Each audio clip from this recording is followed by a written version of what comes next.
Okay, this is just for fun. I've waxed cars for about 50 years, and just the other day I had a bunch of bugs I couldn't get off the windshield, and I used some cleaner wax on the windshield to try to get those bugs off. And it occurred to me, would it make any sense to wax your windows? So this is an experiment. I'm going to wax half the windows, not wax half the windows, and we're going on a road trip and we'll see how it does.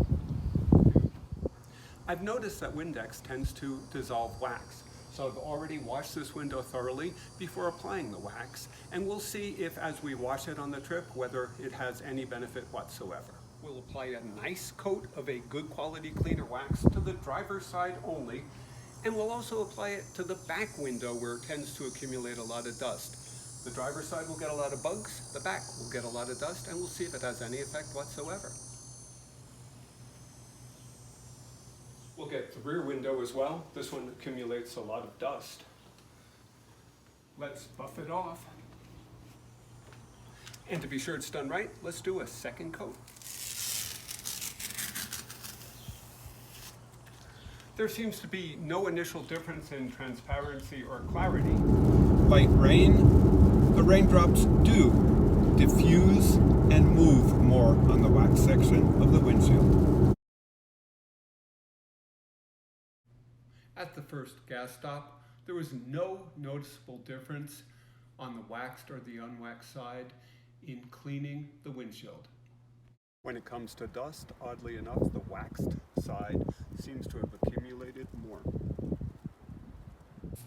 In hand washing the window, there was a distinct difference in how the waxed and unwaxed side reacted to water. The car is cleaned up, the results are in, and here are my conclusions.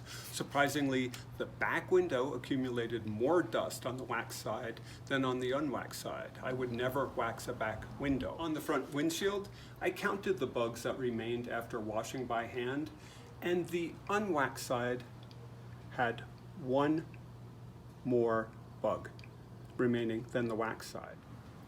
My whole reason for starting this was I had some bugs that wouldn't come off with normal washing on the windshield, and I used a little bit of cleaner wax, and the mild abrasion or perhaps the petroleum chemicals cleaned those bugs up well.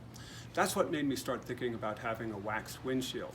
The wax on the windshield did repel water. The water dispersed more when rain hit, and it kept dispelling the water even after it was washed several times. If I lived in a very rainy area, it would be interesting to experiment with whether the wax made the windshield wipers more effective. But I live in the desert Southwest, so I don't really think that's important. So the bottom line for me is I would never wax a window other than the windshield, and I would only wax a windshield if it was coincidental to my cleaning bugs off of it. Thanks for watching.